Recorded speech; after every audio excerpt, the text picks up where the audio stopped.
What's up YouTube, WinterGuard here. This video we're going to go over the 2.4 patch notes. This was actually pulled from my live stream yesterday. So I went through the entirety of the list. I didn't touch on every single item on the patch notes, of course. It's pretty extensive. I'll put a link in the description to the patch notes themselves if you want to take a further look and go through some of what's there. If you enjoyed the video, give me a like and subscribe. Hit the notification bell for when I go live and for new videos. But let's go ahead and dive into this and go through 2.4. So we're going to touch base. They had a huge part of it is this, the class changes. So all the stuff they were talking about with what they were going to do as far as synergies and that sort of thing. I'm just going to kind of breeze through these. These are, I think you could get them through the launcher. I think you could click through the launcher and find these. So I'm just going to highlight some things because some of these, I mean, still hard to know how it's going to feel until we get on it on PTR. They did talk about this more the melee stuff. So these are all, these all are, I call it a Jabazon. Basically, these are all melee strikes with the javelin. So all these are melee strikes, and they've all pretty much been damage buffed. When it says remove synergy from Lightning Fury's skill, I take this two different ways. If I'm not mistaken, well, let's take a look how it is right now. I believe Lightning, like if you look at Charge Strike, I believe Lightning Fury is listed there as a synergy. So I'm thinking it's just pulling that from the synergy list and then just buffing these damages up. So if we look at, let's look at the Amazon.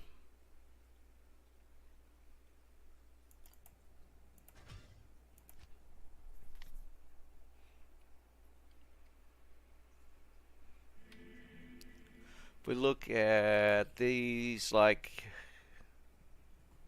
Power Strike, yeah, see, Lightning Fury is listed as a synergy for damage, so it's going to pull that off and then just buff those 10% up to, I think it said 14, right? Yeah. So they're just, the synergies for these strikes are all removing the Lightning Fury, and just the 10, it's going to be 10 up to 14 now. Yeah, I saw that long shot. Now I'm gonna talk about that because it's still not enough. I think this whole poison javelin thing is gonna become more a little more meta. I think you could run this and it's actually okay now, but I think this is going to be a real strong build with the poison jabs. Lightning Fury is probably still going to reign supreme, but they're going to buff the poison stuff up a little bit. What's up, Luke? I don't care about this stuff. You guys can read that. They did buff the damage on several of these bow skills. They didn't touch multi-shot. To be perfectly honest, though, I don't think multi-shot itself needed really that much of a buff. It's just a standard spam skill. Well, of course, all these are kind of that. But I used to try and run. The freezing arrow actually was okay. Fire kind of sucked, and this is getting buffed. And then, that fire helm actually would apply to this. So fire spam with bolas on might be a thing now. So that's something to look at. Assassins, I'm not going to touch the assassin stuff. I don't play assassin to know how much of this is good. All of these apply to martial arts, though, which they have said is going to be a thing. And all of these are buffs. So martial arts builds is probably going to... somebody mentioned in Discord as well. I think the martial arts stuff might become big in the PvP metas. And that'll be interesting. So huge buffs to martial arts, which they did say they were going to do, but it's literally every skill in martial arts. And then they said they were going to touch on some shadow stuff. I don't think we're going to see a lot of people go that direction. And they did make some changes to the traps. And they did talk about fire. This is another one where that fire helmet might apply to this. Nice, Scholar. So again, it pretty much all the skills that weren't being used look like they got a buff.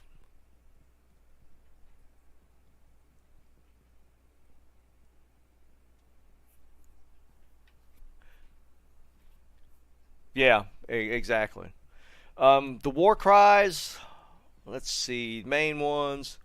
This is just, most of these are just tooltip updates, like to display radius of the shouts. So this looks like more than it actually is.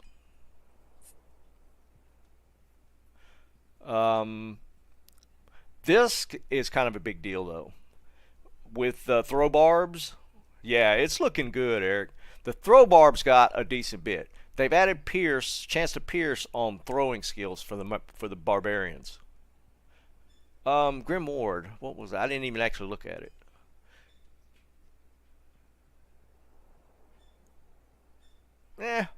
Now also slows and increases damage taken from. I mean, it makes barbs a little tankier for sure. I guess in parties that pretty much might help everybody. Could be a thing.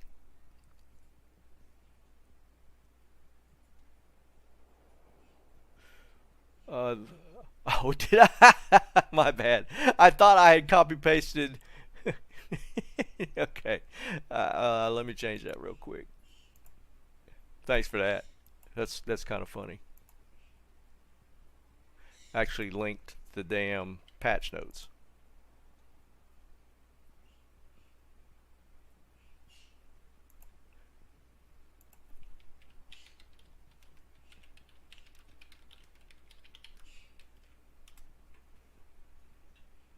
Why is it doing that? I keep copying it, and it's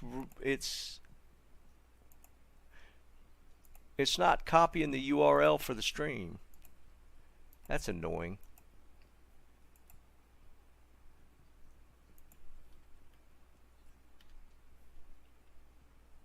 Okay, there we go. That's so annoying. And I don't know if Dan's here. I started using Fastcast earlier. It's not bad. It's not what I thought it was, so that helped me out a pretty good bit.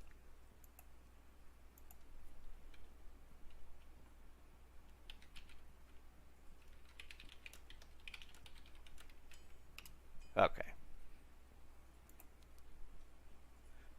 So ridiculous.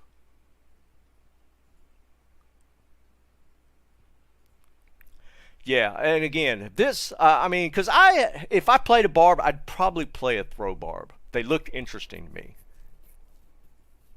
So, the throw barb stuff looks pretty good. See the double throw, that applies there. More damage increase for throw bar. I might actually play that. Now the Druid stuff looks amazing. The Druid stuff looks really cool. Now, and they said they would bump this, the fire stuff. But this was, I always hated Molten Boulder. I thought it was a horrible skill. But the speed of the boulders increased by 100%. So it says the travel length is still the same. Casting delay reduced by half. It's just all of these look amazing. Yeah, Smoking, this is a really big deal. So, and this is, I was thinking about this the other day. You know, we had all the Runewords drop, but we didn't know what they were going to combo with the Runewords. That we were only getting a small piece of the puzzle with the Runewords. We don't know how they're going to synergize with all the other changes they're going to make. Now we get the full picture.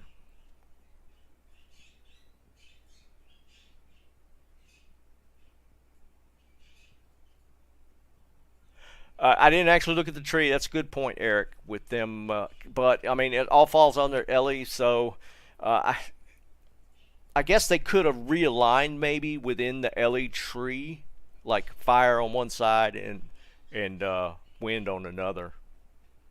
That would kind of make sense. Yeah, Skin. The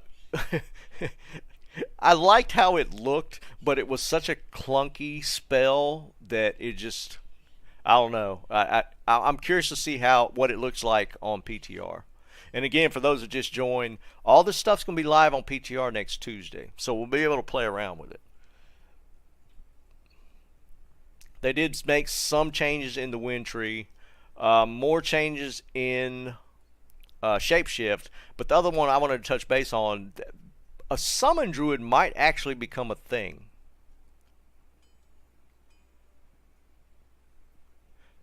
Yeah, but here's my again. A lot of these classes I don't play. Like the Fury Druids, I never touch this, and they're making this look beefier from what I could see. But it was already kind of a class. So if you look at all the Druid trees, Summon was the weakest, I would think. The summoning skills got pretty good buffs. I mean, pretty solid buffs here. Yeah, Scholar, the summon stuff looks pretty interesting. This was probably the least played of the three trees. Now, within Ellie, Wind played over Fire, but Ellie still got played. So the summon tree just didn't get played that much. And they put a lot of stuff into the summoning. So I'm not going to go through all this. I mean, y'all can check this out. And again, we'll be able to play with it on PTR, and I'll probably do more in-depth looks at each of the different changes. But look how much stuff they're putting into the summoning tree. This is a lot. So summon druids could be interesting.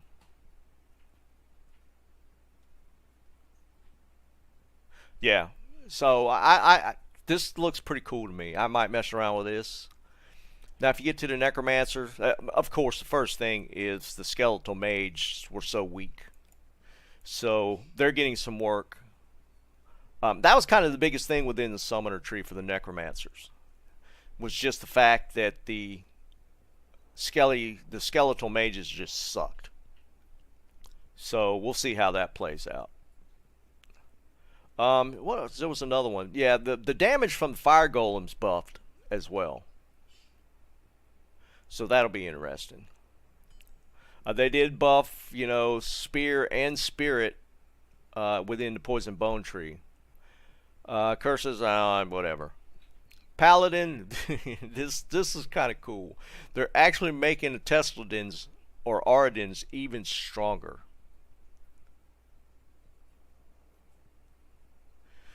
So this is kind of funny to me. So you see it here, Holy Fire and Holy Shock is getting a damage bump. This is just funny. It's pretty strong now. And you could potentially get 200% more damage based on distance from target. That's kind of crazy. And it applies to Fire and Holy Shock. So Tesladin got, again, well, if we think about Tesladins in general, they're just expensive. But yeah, and yeah, it's not one of those things where, yeah, the Chatladin's just going to be full on broken. If I ever get to the Arden with this build or this setup, that's going to be pretty obnoxious. I mean, I'm really curious to see how that works. Thorn's pretty cool with the changes. It's no longer a percentage. It's just going to be a straight flat amount of damage for Thorns. So I actually think on average it's going to be a lot more damage. So Thorns is a lot more viable build. Sanctuary's getting buffed. Sacrifice has become an option where the self damage to self is reduced. There's just so much stuff here. Now, let's talk about the foe. They did not make the change to where it affected demons, which I was kind of hoping they would do. They did add, they increased the damage of the Holy Bolt, which it needed, and they added Pierce. So that part of it is good. But it's just, I don't think it's enough. Anything that's not undead will still need to be spammed. And they did reduce the casting delay, so you can spam it a lot faster, which that's kind of cool.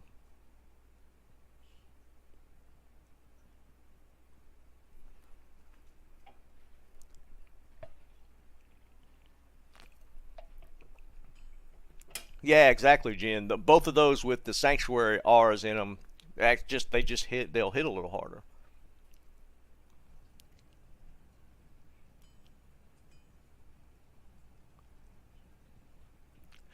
Scholar, we can double check that when we get into the list. Okay.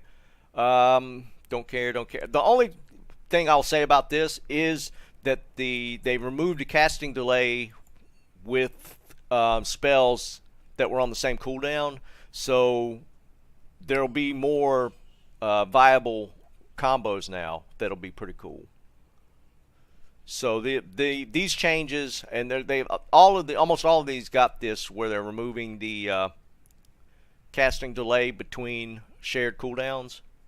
So that's pretty cool. Nova, they did add another synergy to Lightning Nova to make it a little stronger, but it looks like that's about it for that. They played around with T-Storm. It might still be kind of one of those one-off things where you might add it if you have some points, but I don't know if that's still going to be that much to that. But again, they touched the fire skill tree is where they put in most of the work. Like for Hydra, this is what I've been talking about, and they removed the casting delay. They added damage. Now, I thought I'd misread this, but it says limited max number of Hydra groups to 6. It was only 4 before, wasn't it? I'm not sure how to read this number 2. Limited max number of Hydra groups to 6. That one I'm not sure about.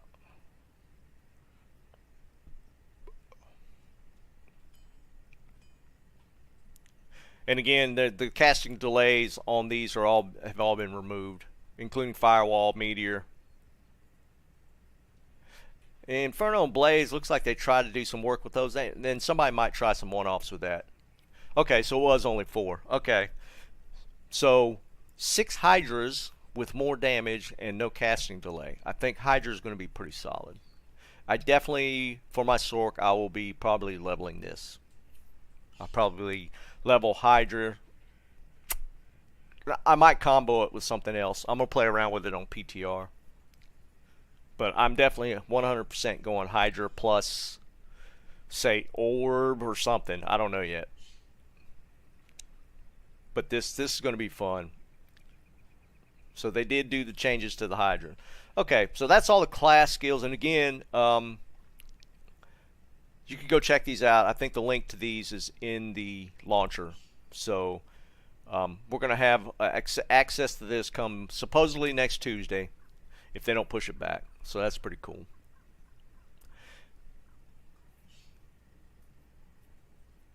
Yeah, it's a big deal. I'm definitely going to be playing me some Hydra. Okay, so the Mercenary changes. Some of I kind of just briefly glanced through these. I mean, it's kind of cool. They added different spells for the Act 1 rogue.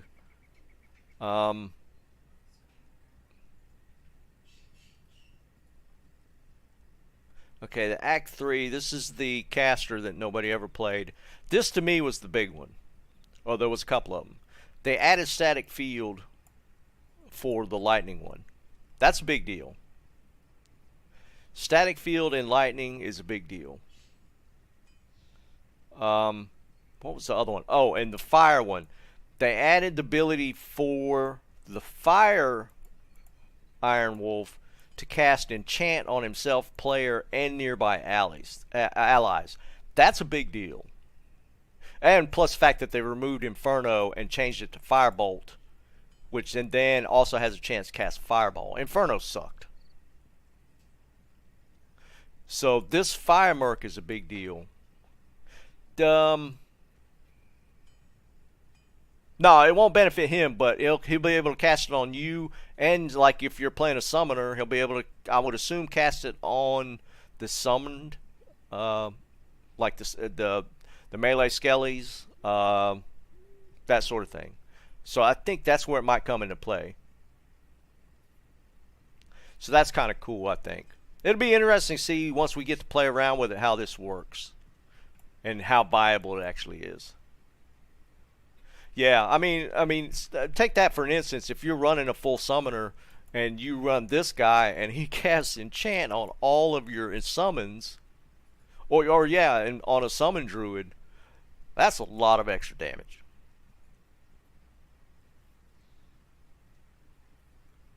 Yeah, I mean, these guys were 100% worthless before. Horrible. Nobody used Act 3 Merc. This gives them some play to where somebody might actually try to do some builds and incorporate the Act 3 Mercs. That's a pretty big deal. And then the Act 5 Merc, the Barbarian, they added Battle Cry. That's pretty cool. And if you run it with that sword with the taunt on it, these guys might not be too bad. I thought they were going to give them a little more, but the addition of Battlecry is kind of cool. So we'll see.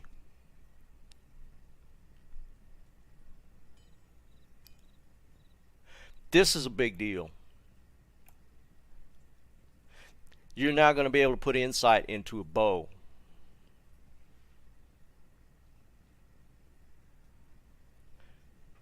So this should be interesting. I mean, think about it. I mean, we're just spitballing with ideas and already come up with some pretty good stuff.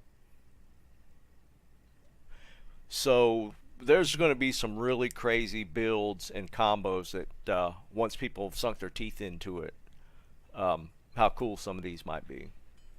But just adding insight, that gives insight to your Act 1 Merc. That's pretty cool. Alright, we already knew all the rune words. All these we gotten early things on, so this people will they'll definitely play around with this. I'm curious to see what a fully upgraded Saigon set looks like.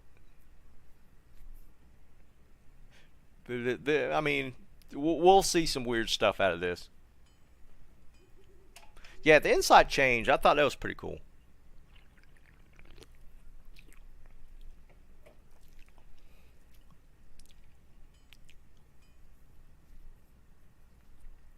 Right, exactly, long shot. There's going to be some other areas that we could farm. Now, some of these set bonus changes were kind of... I read through a few of them, and I was like, okay, I can see some of these. Like, this one, though. This is the... If I'm not mistaken, that's the Mythical Sword and the Colossus, right? So, and that's just the two-piece set, if I'm not mistaken. So there's... that's kind of whatever. Not that big a deal. I don't. The Deadly Strike's kind of nice, and it does give him some life leech on that set, so that's okay. Yeah, I'm getting to him.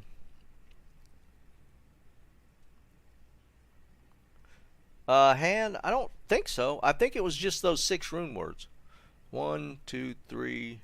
Oh wait, no, I didn't notice that. The obsession one. Did they not have a somebody announce that one?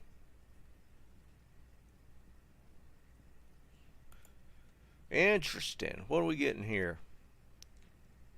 +4 to all skills. You could get some really crazy combos if you get a really good base.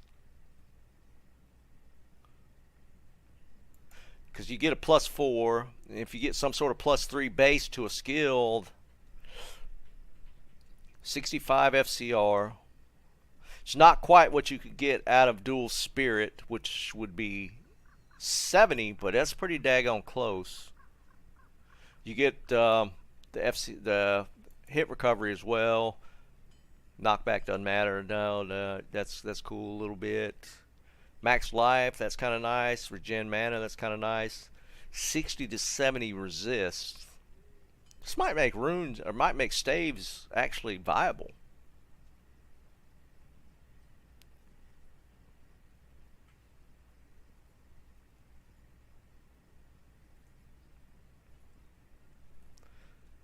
And some magic find. This might actually be viable. If you get a good base, I can see this being used. It's expensive. It's going to take a Zod rune.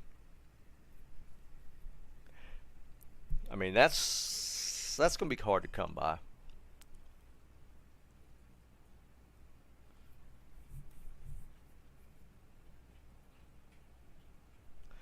Yeah, if you get a really crazy base, this would be definitely worth making. I'm about to start looking at staves now.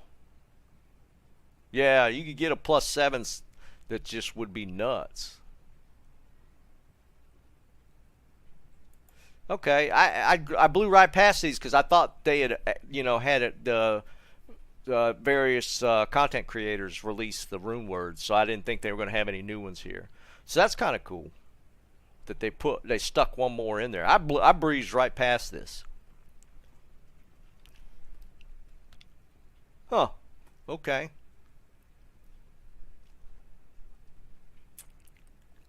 That's nice. I like that. Yeah, right, Scholar.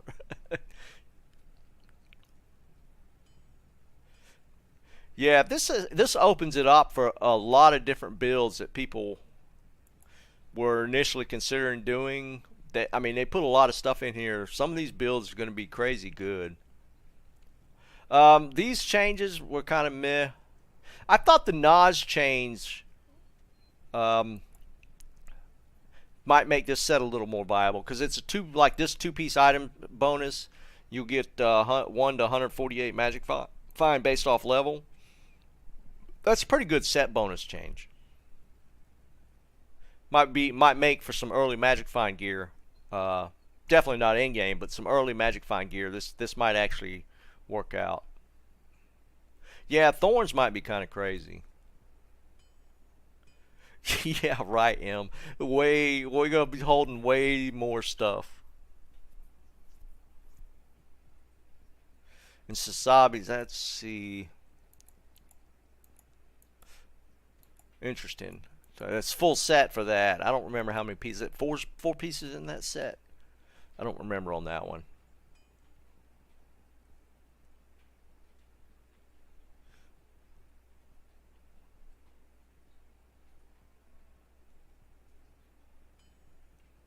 Dartland, I'm not sure. I think the plague jabs or the poison jabs, I think they might be viable now. I think they might be okay. Again, I'm gonna test most of this stuff out on PTR next week. Yeah, the stash tab and Liam, I think we're gonna end up. They're gonna offer those up as microtransactions.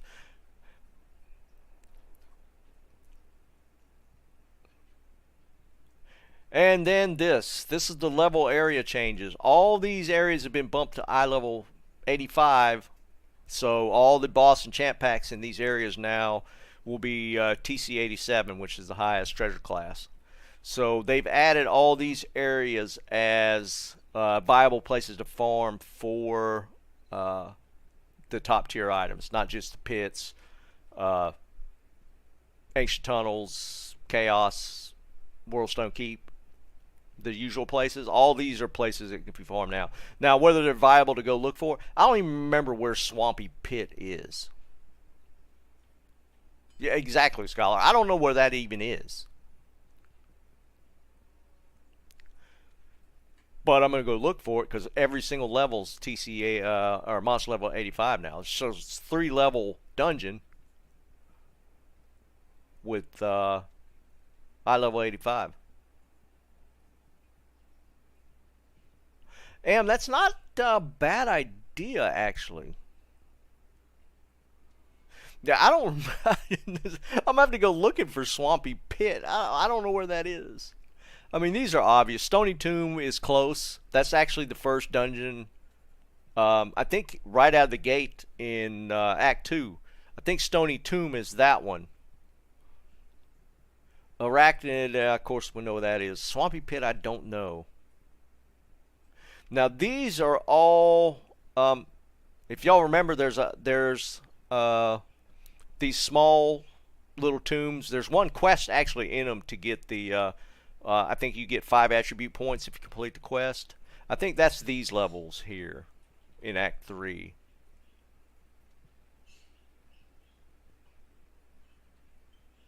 And then these, of course, are all the Abaddon, Pit of Acheron, and the Infernal Pit are the 3 different red portals in Act 5. So I kind of felt like they had to do this just because these were not used at all. So these made 100%.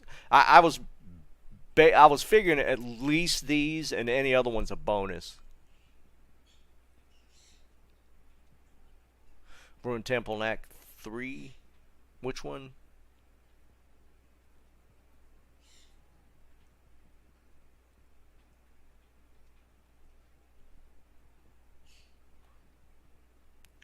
Right, yeah, you could, yeah, exactly, Em. What's up, Zatroy? And then these areas here, the Drifter Cavern, I think that's the one. Drifter Cavern and Icy Cellar are the 2 other. Like if you go into when you go into the first where you have to rescue Anya, these are the equivalent type of dungeons in the following areas. So these they were never, nobody ever went in those either. So these last 2 become decent farm areas.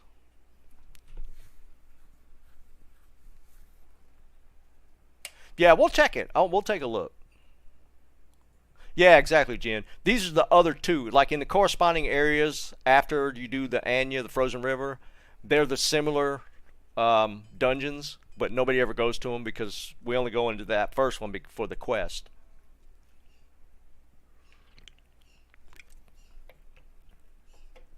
Right. A ton of TC 87 areas to farm now. Really nice addition to these. Definitely be hitting a lot of these up on the way leveling through, and some of these might become pretty reasonable farm areas. I mean, yeah, Troy, there probably could have been some more, but this is a pretty good list to start with. I mean, I gotta admit, this is a lot more than I thought they were going to add. Now, granted, like the Swampy Pit, this is all just technically one dungeon, just different levels. Same with this, but that's still quite a bit to add. I think that's pretty cool. The sewers, yeah, the sewer level 1 is huge, huge map. Density's not that great though.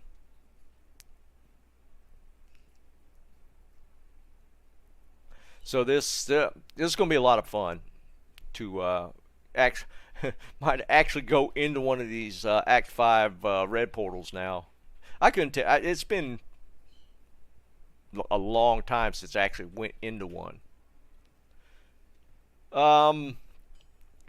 So general gameplay changes. I think this was dealing mainly with the stun lock, if I'm not mistaken.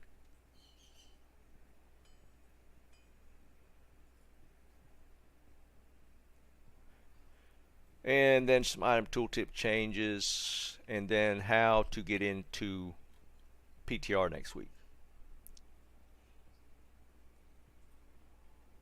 What's up, Prince? So yeah, this is going to be really cool to check out. As far as prices, I don't know.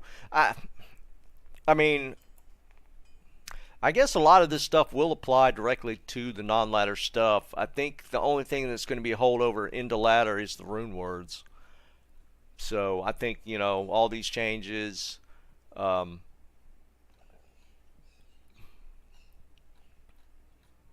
except for these rune words, which will be definitely ladder only. I think everything else will fall into non-ladder. Right next to the flare waypoint. We're going to check it out. Oh, what's up, Vine? Yeah, so this is a lot. This is a ton of information. And if things go to plan, we'll be able to play around with some of these builds next week. They did not. I would give it minimum 2 weeks from when it goes live on PTR, which is next Tuesday. So that minimum 2 weeks from there. So yeah, I mean, we're going to jump on PTR pretty quick, and people will be messing with it, so.